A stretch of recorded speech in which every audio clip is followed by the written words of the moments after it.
ថារឿងបងអូនមិនចំខ្វល់ឡើយអត់មែនហើយយើងមិនសំខាន់ដល់ឋានៈនឹងទេមិនទាន់ដល់ពេលគេត្រូវខ្វល់ខ្វាយក្រៅក្រោបខ្សែភ្នែ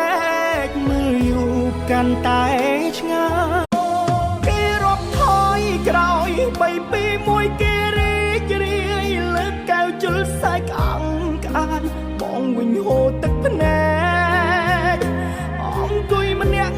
ឯងគ្មានសំបីមិនចោ